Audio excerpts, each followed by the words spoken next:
15 अगस्त 1947 यानी 15 अगस्त 1947 को देश आजाद हुआ, भारतवर्ष आजाद हुआ। उससे पहले भारतवर्ष का नाम था ब्रिटिश भारत, जहां पर ईस्ट इंडिया कंपनी का राज था। ईस्ट इंडिया कंपनी ने यानी ब्रिटिश ने संसार का कोई देश बाकी रहा होगा सबको दबा के रखा था, सब पर शासन हो रहा था। यानी उनके राज्य में सूरज नहीं छिपता था।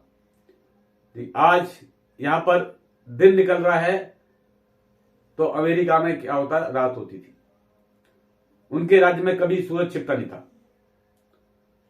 और जिस देश की आजादी के लिए धीरे धीरे हर देश आजाद होता चला गया, भारत में भी इस तरह के काफी अत्याचार झेले, काफी उनके दुर्व्यवहार से परेशान होकर हमारे जो बलिदानी थे उन्होंने एक स्टेप उठाया और देश को आजाद करने के लिए एक क्रांतिकारी का रूप ले लिया,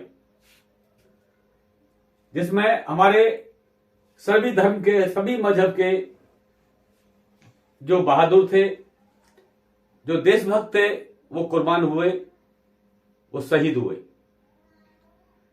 15 अगस्त 1947 को देश आजाद हुआ। उससे पहले ये मतगणना की गई थी, देश आजाद होने के बाद प्रधानमंत्री कौन बनेगा। प्रधानमंत्री की रेस में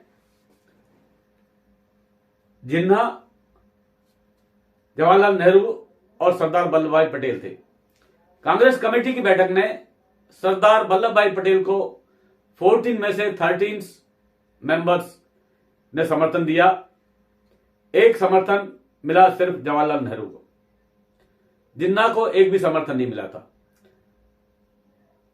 जिन्ना और प्रधानमंत्री बनने के लिए जवाहरलाल नेहरू ने प्रयास किया।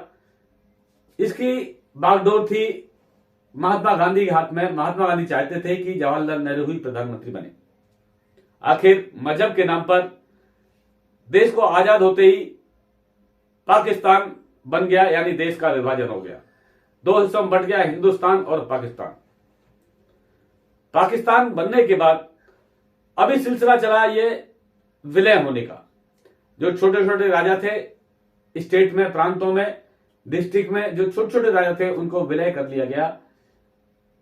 कुछ रियासतें थी जैसे कि जूनागढ़, हैदराबाद, उनको अपने राज्य में, अपने देश में मिलाने के लिए, भारतवर्ष में मिलाने के लिए कुछ अड़चने आई और उनको मिलाया गया। एक लास्ट में बचा जम्मू और कश्मीर।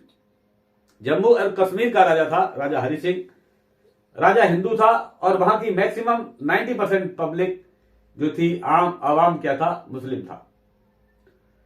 उसमें जम्मू और उधमपुर तक हिंदू थे, बाकी लद्दाख, पुंछ, राजौरी में मुसलमानों का बहुमत था। वो चाहते थे, ये पूछा गया, उस टाइम पर भारत के गवर्नर जनरल थे लॉर्ड माउंटबेटन। पूछा गया कि जिस देश से आप मिलना चाहते हैं, जिस देश में विलय होना चाहते हैं, उसमें चले जाओ। वहां की पब्लिक ने ये इच्छा जाहिर की, हम मुसलमान हैं, बहुमत मुसलमानों का है, तो हम पाकिस्तान साथ जाएंगे। लेकिन राजा हिंदू था। ये संघर्ष चला और संघर्ष के बीच में उन्होंने राजा हरि सिंह की हुकूमत को मानने से इनकार कर दिया। आखिर यह हुआ कि 1947 के कुछ ही हफ्ते बाद पाकिस्तान से पश्तून कबालियों ने श्रीनगर पर आक्रमण कर दिया, यानी जम्मू एंड कश्मीर पर आक्रमण कर दिया। और 7 नवंबर 1947 को, यानी 7 नवंबर 1947 को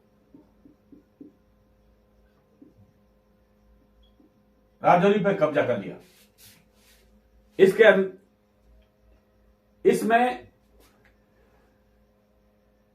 वजीरिस्तान के कबायली और मलेशिया के लश्कर थे, एक भारी संख्या में थे। इसे देखकर यह कार्रवाई, इनका अटैक 22 अक्टूबर 1947 को हुआ। फर्स्ट अटैक इनका 1947 में 22 अक्टूबर को हुआ, जिससे राजा हरि सिंह ने अपना एक रिप्रेजेंटेटिव दिल्ली भेजा और बताया कि हम आपकी शर्त पर विलय होने के लिए तैयार हैं। विलय पर साइन होने के बाद गृह मंत्री सरदार वल्लभ भाई पटेल ने अपनी सेना भेजी और कश्मीर श्रीनगर पर जाकर सेना को ड्रॉप कर दिया गया। लड़ाई शुरू हुई। इस लड़ाई में पाकिस्तान की तरफ से जो लड़ाई है शुरू हुई 1947 में श्रीनगर जम्मू एंड कश्मीर में शुरू हुई। इसमें भारत की तरफ से भारतीय सेना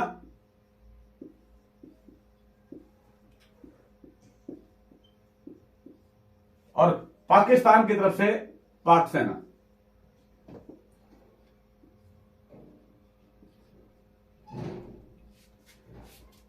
इसके अलावा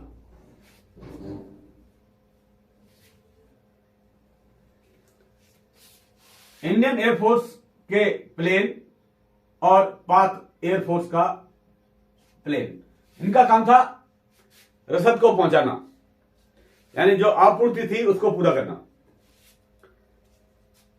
इसके बाद JNK के राज्य बल में आता है ये JNK टेरिटोरियल आर्मी। पाक से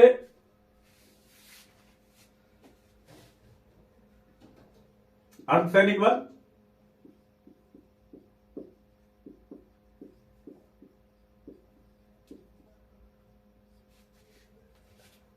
इसके बाद गिलगिट स्क्वाड,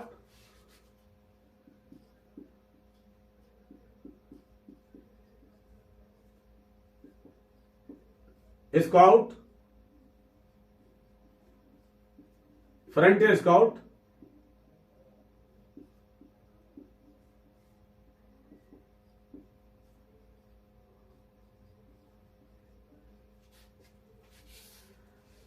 पश्तून आदिवासी,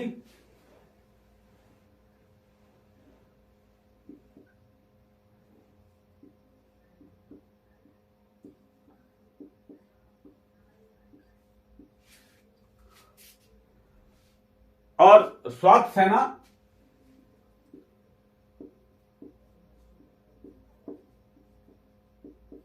मुस्लिम लीग,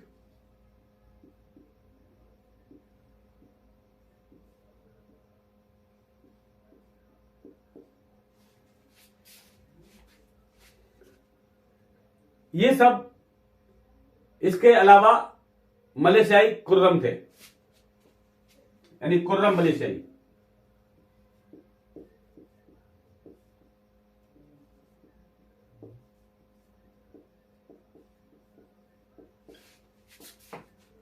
ये सब फौज थी इस लड़ाई के अंदर। यानी आप देख रहे हैं इतना एक बड़ा ग्रुप था, तो काफी सेना थी इनकी, और भारत की सिर्फ भारतीय सेना और JNK टेरिटोरियल आर्मी। ये लड़ाई 22 अक्टूबर 1947 को शुरू हुई। शुरू होने में इन्होंने क्या किया, पहले राजौरी पे कब्जा कर लिया। 22 अक्टूबर को राजौरी पे कब्जा किया। कब्जा करने के लिए इनके पास तकरीबन 11,000 की फौज थी, जिसको अलग अलग क्षेत्रों में बांट दिया गया। हमारी सेना में एक अधिकारी था जिसको मैं आज लेके चल रहा हूं, जिसको ये जिम्मेदारी दी गई, उसको कुछ हिस्से दिए गए कि तुमने वहां पर उनको भगाना है, उनको परास्त करना है। जो सेना आई हुई है पाक की, जो इनके साथ में जो एलिमेंट्स है, जो अलॉयज हैं, उनको भगाना है। तो वो एक सैनिक था ब्रिगेडियर मोहम्मद उस्मान। मोहम्मद उस्मान एक बहुत ही चतुर, बहुत ही साहसी और सदृढ़ प्रकार के सैनिक थे। इनका जन्म 15 जुलाई 1912 के बीबीपुर डिस्ट्रिक्ट मऊ यूपी में हुआ था। इनके पिता मोहम्मद फारूक और जो इनकी माताजी थी वो जमीलन बीबी। इनके पिता एक पुलिस में अफसर थे। उनकी इच्छा थी कि मेरा लड़का एक सिविल सर्विस में जाए, लेकिन इनकी स्टार्टिंग से ये विल थी कि मैं फौज में ही जाऊंगा और फौज की वर्दी पहनूंगा। उस्मान ने ग्रेजुएशन करने के बाद सेना में अफसर्स का टेस्ट दिया और सेलेक्ट हो गए। इनका selection commission as a commission अफसर जुलाई 1932 को हुआ, यानी 1932 में इनका सिलेक्शन हुआ। और सिलेक्शन होने के बाद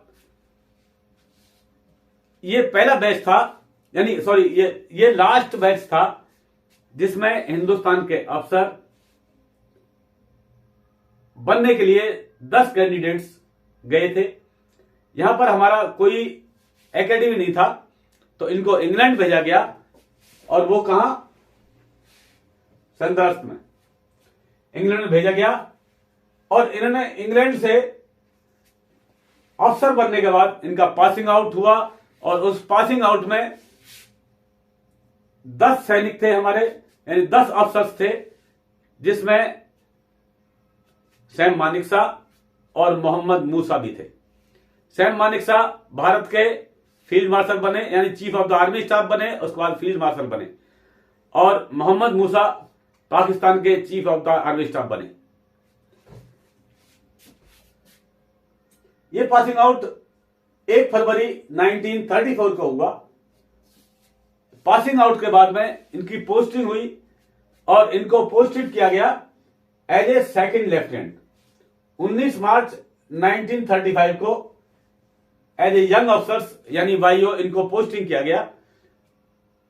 पहले क्या होता था? सेकंड लेफ्टिनेंट होता था, उनके एक स्टार यहां पर लगता था, उसके बाद लेफ्टिनेंट बनते थे, उसके बाद कैप्टन बनते थे। लेकिन अभी डायरेक्ट सेकंड लेफ्टिनेंट को खत्म कर दिया, डायरेक्ट लेफ्टिनेंट बनते हैं, यानी एक स्टेप डाउन कर दिया है।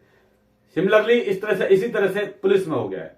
पुलिस में भी पहले जो आता है अफसर, कमीशन अफसर, उसको 2 स्टार लगते हैं। तो इनको सेकंड लेफ्टिनेंट ये बने 19 मार्च 1935 को, और प्रमोट हो गए लेफ्टिनेंट के रूप में 30 अप्रैल 1936 को, और इन्हें पोस्टिंग किया गया 5/10 बलूच रेजिमेंट में। ये मुस्लिम रेजिमेंट थी, इसमें इनको पोस्टेड कर दिया गया एज ए लेफ्टिनेंट।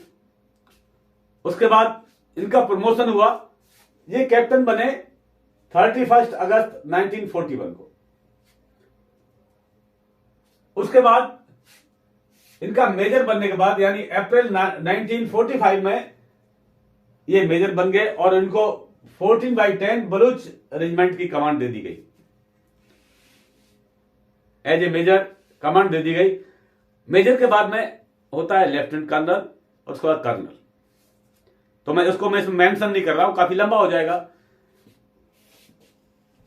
कर्नल के बाद इनका प्रमोशन हुआ, ये ब्रिगेडियर बने 1947 में, और 77 पैरा के अंदर इनको पोस्टेड किया गया। उसके बाद इनकी ब्रिगेड की कमांड संभाली 15 पैरा ब्रिगेड की। इसमें मैक्सिमम डोगरा थे। ब्रिगेडियर बनने के बाद, जैसे 1947 में ये ब्रिगेडियर बने, उस बीच में लड़ाई शुरू हो गई J&K में कबालियों के साथ, और उन कबालियों के पास साथ में थे पाक के सैनिक, यानी पाक की आर्मी। ब्रिगेडियर बनने के बाद इनको भेज दिया गया, इनको जिम्मेदारी दी गई कि आप जाएं और झांगर के एरिया को देखें, नौशहरा को देखें, इनकी पोस्टों को आप देखें। इनके पास में एक ब्रिगेड की सेना थी। इन्होंने अपनी ब्रिगेड की जो कंपनियां थी उनको अलग अलग जगह पर डिस्ट्रीब्यूट कर दिया। लड़ाई इस तरह से खतरनाक हो रही थी, हमारी सेना तैयार नहीं थी, लेकिन एक हौसला अलग चीज होती है। इनको इच्छा नहीं थी, हमारे देश में, हमारे भारतवर्ष को पहल करने की इच्छा नहीं है, वो कभी पहल नहीं करती है। कोई भी युद्ध हुआ है, लड़ाई के बाद जितने भी वार हुई है, हमारे देश ने कभी भी इसका शुरुआत नहीं की है। होता ऐसा है, जिसने शुरुआत किया गया, जिसका well begun is half done. लेकिन वेल बिगिन के साथ में भी डिपेंड करता है लीडर की लीडरशिप। जो ऑफिसर्स है उसकी कमांड करना डिपेंड करता है लड़ाई की विजय पर। तो जैसा मैं बता रहा था कि 22 अक्टूबर 1947 को कव्वालियों ने और पाक की सेना ने, जो मैं बताया ये लिखा हुआ सारा, इन सब ने मिलकर भारत पर आक्रमण शुरू कर दिया, यानी जम्मू एंड कश्मीर के ऊपर आक्रमण शुरू कर दिया और राजौरी को कब्जे में कर लिया। 7 नवंबर को राजौरी क्षेत्र को पाक ने कब्जे में ले लिया और धीरे धीरे 24 दिसंबर 1947 को जहांगीर को कब्जे में ले लिया। अगला इरादा उनका था नौशेरा का। भारतीय सेना ने मोहम्मद उस्मान को भेजा कि आप अपनी लीडरशिप से इन्हें देखें और देश से बाहर निकालें। मोहम्मद उस्मान ने एक जहांगीर को कब्जे में किया और वहां से आगे चले।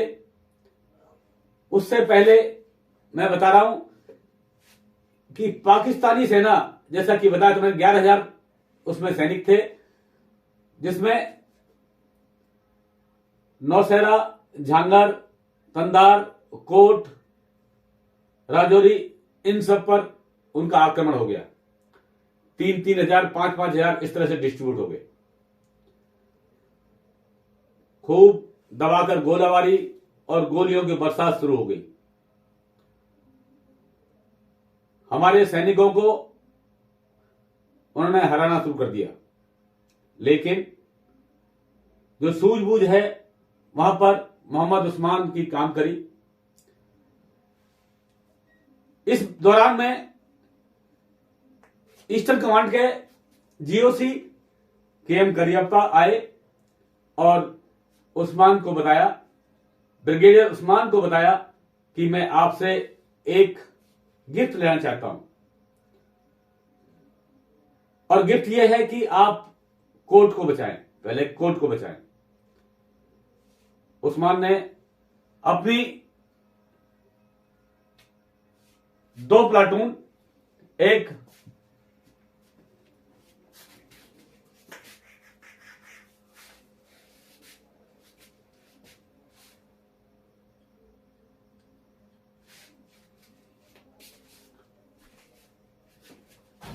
अपने 2 प्लाटून लगाई, एक 3rd पैरा और दूसरी 2 पंजाब, 2nd पंजाब।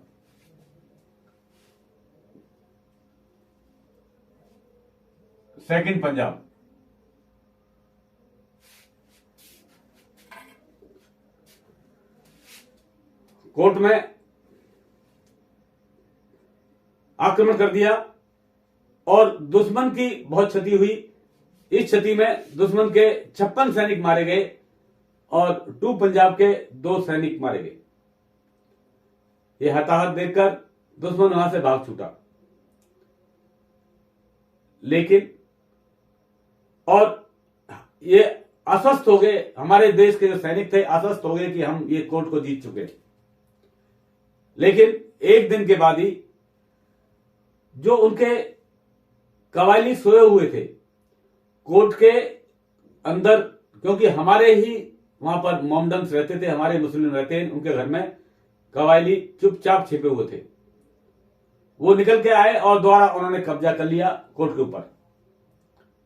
जैसे ही मालूम पड़ा, एक रिजर्व ब्रिगेडियर उस्मान ने रिजर्व से 2 कंपनियां रखी थी, उनसे नॉर्थ से और दक्षिण साइड से अटैक कराया और उनको मार भगाया। उसके बाद नौशेरा पहुंचे और नौशेरा को कब्जा किया। एक वक्त था जब इनका पासिंग आउट हुआ था, जब ये वहां से बन के आए थे और पाकिस्तान आजाद हुआ था। इनको ऑफर दिया गया था, मोहम्मद उस्मान को ऑफर दिया गया था कि आप पाकिस्तान आ जाएं, हम आपको आते ही जनरल बना देंगे। लेकिन मोहम्मद उस्मान ने बोला, मैं भारतवर्ष की मट्टी में पैदा हुआ हूं, इसमें पला बड़ा हूं, मैं भारत के लिए ही काम करूंगा और भारत के लिए ही मरूंगा। आखिर एक दिन वो आया कि इनकी बहादुरी को देखते हुए इन्होंने छक्के छुड़ा दिए नौशेरा में, कोर्ट में और तेंधार में, और इतनी हानि हुई। मैं बताना चाहता हूं कि इस ओवरऑल लड़ाई के अंदर, इस पूरी लड़ाई के अंदर ये 22 अक्टूबर 1947 को शुरू हुई थी और 1 जनवरी 1949 में खत्म हुई। इसके बीच में जो क्षति हुई यह है इंडिया और यह है पाकिस्तान। मैं बताना चाहता हूं, हर युद्ध में, हर वार की शुरुआत 1947 के बाद, 1947 एंड 1947 के बाद, यानी 1999 तक पाकिस्तान ने पहल की है और मार खाई है। उनके इतिहास में नहीं बताया जाता है कि किस तरह से जंगें हुई, हमारे देश में किस तरह से उनको हराया, हर युद्ध में हराया, लेकिन उनके माइंड वॉश कर दिया गया है कि हम जीते थे, सिवाय 1971 के। मैं बताना चाहता हूं, इस लड़ाई के अंदर, 1947 की लड़ाई के अंदर भारत के इतना भयंकर युद्ध हुआ था, लेकिन भारत के 1190 जवान शहीद हुए।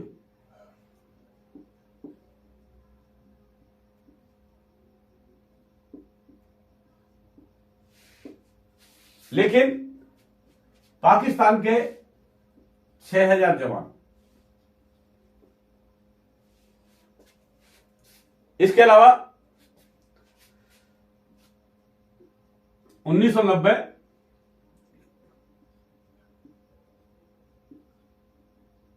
JNK आर्मी के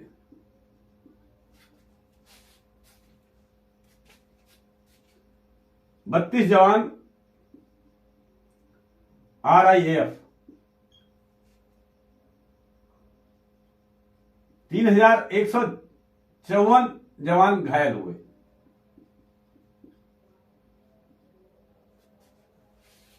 लेकिन यहां पर 14000 जवान घायल हुए,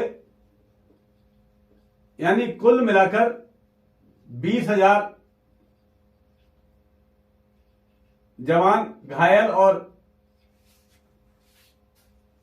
मर गए। और यहां पर जो हताहत हुए वो 6270 जवान।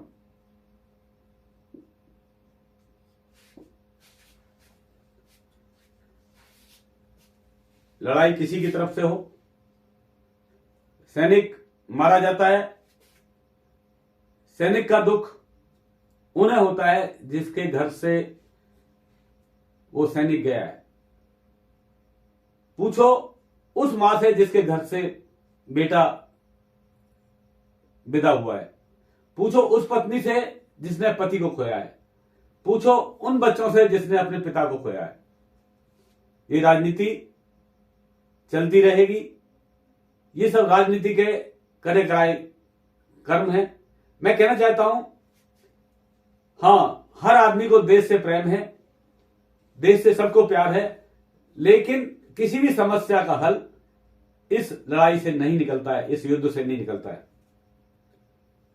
हर समस्या का समाधान बैठकर होता है। ये जितने जवान शहीद हुए, एक और टेंडेंसी बताना चाहता हूं मैं, इन लड़ाइयों के अंदर, क्योंकि इसका कंट्रोल यूएनओ करता है, इन लड़ाइयों के अंदर मैक्सिमम कंडीशन ये देखी गई है कि पाकिस्तान अपने जवानों को पहचानने से मना करता है, इनको आइडेंटिफाई नहीं करता है। लेकिन भारतवर्ष ने, चाहे जवान हमारे भारतवर्ष का हो या पाकिस्तान का हो, यदि वो बहादुर है तो उसकी इज्जत की है, उसका सम्मान किया है। ऐसी कई किस्से देखने को आए हैं। एक पाकिस्तान का एक अफसर था, कैप्टन कर्नल शेर खां। उसके बड़े सम्मान से उसके जेब में चिट्ठी डाली और लिखा उस पर कि ये जवान पाकिस्तान का बहुत ही बहादुरी के साथ लड़ा, ये सम्मान देने के योग्य है, इसको पाकिस्तान में सम्मान दिया जाए। मैं कहना चाहता हूं कि सैनिक किसी का देश का हो, सम्मान के योग्य होता है। यानी आफ्टर द गॉड सैनिक का नंबर है। इसके बारे में अलग मैं क्लास लूंगा, सैनिक के बारे में। तो ये लड़ाई जब चल रही थी, इस लड़ाई में मोहम्मद उस्मान ने जब नौशेरा जीता तो मोहम्मद उस्मान का देश में एक बहुत सम्मान हुआ और एक हाहाकार मच गया। तो इसलिए इनको एक खिताब दिया गया, नौशेरा का शेर, यानी लायन ऑफ नौशेरा।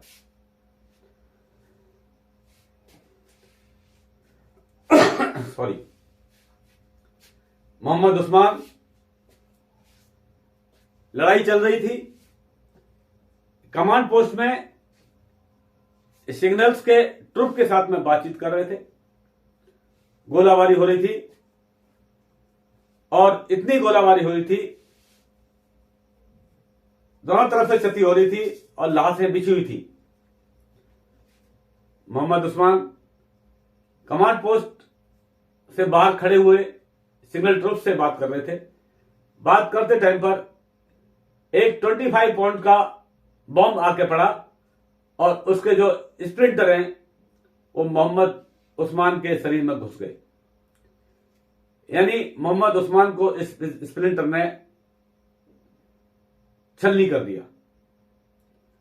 ये दिन था 3 जुलाई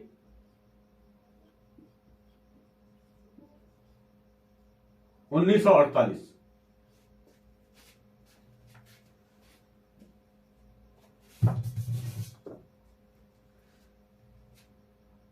मोहम्मद उस्मान को शहीद होता देख जवानों की आंखों में आंसू आ गए। उन्होंने सड़क पर जाकर उनको देखा और एक मातम सा छा गया। हर जवान की आंखों में आंसू थे। पहले ये कंफ्यूजन था कि एक मुस्लिम अफसर क्या भारत के लिए इतना उत्तरदायी होगा, लेकिन एक ऐसे अफसर थे, मोहम्मद उस्मान एक ऐसे अफसर रहे जो डोगरा रेजिमेंट में पोस्टिंग होने के बाद, यानी पैरा रेजिमेंट में पोस्टिंग होने के बाद उन्होंने अपना जो वेजिटेरियन खाना है वो शुरू कर दिया, यानी नॉन वेज से वेजिटेरियन बन गए। उन्होंने जिंदगी में कभी शराब नहीं पिया। एक बार उन्होंने भीषम पितामह की तरह कसम खाई थी, यानी जब तक मैं झांगर को आजाद नहीं करा लूंगा मैं नीचे नहीं सोऊंगा, मैं बिस्तर पर नहीं सोऊंगा। जमीन पर उन्होंने चटाई बिछा रखी थी, उस पर ही लेटते थे। लड़ाई में लेटना क्या होता है, बस थोड़ा सा कमर सीधी करते हैं। यदि कमांडर सो गया, लीडर सो गया, तो देश सो गया। जब झांगर पर विजय प्राप्त की तो गांव से किसी से पलंग मंगाया गया और उस पलंग पर ब्रिगेडियर उस्मान सोए। जैसा बता रहा हूं, स्प्लिंटर लगने के बाद ब्रिगेडियर उस्मान शहीद हो गए। हर सैनिक के आंखों में आंसू थे। उनकी विदाई पर उनको हेक्टर से दिल्ली लाया गया और जामिया मिया इस्लामिया में उनको दफनाया गया, उनकी समाधि बनाई गई। और जहां स्प्लिंटर लगा था झांगर में, वहां पर एक इनका स्मारक बना। आज देश ब्रिगेडियर मोहम्मद उस्मान को एक सम्मान की नजर से देखता है और एक ऐसे सम्मानित मुस्लिम अफसर, ये एक देश में रिकॉर्ड है कि इतना सीनियर अफसर देश के आजाद होने से आज तक शहीद नहीं हुआ है। यानी एक लीडिंग अफसर थे जिन्होंने अपनी जान की परवाह नहीं की और देश के ऊपर अपनी जान नछावर कर दी। मोहम्मद उस्मान के लिए मैं बार बार नमन करता हूं। ऐसे व्यक्ति के सम्मान में देश के राष्ट्रपति, देश के प्रधानमंत्री और गवर्नर जनरल माउंटबेटन और उसके अलावा कैबिनेट्स के बहुत मंत्री आए थे जिन्होंने इनको रिसीव किया था और इनका फनरल ड्रिल हुआ। इस तरह के मैं वीडियो आपके लिए बनाता रहूंगा, बार बार दिखाता रहूंगा और मुझे उम्मीद है कि आप मेरे चैनल को ऐसे वीडियो देखने के लिए सब्सक्राइब करेंगे और लाइक करेंगे। धन्यवाद।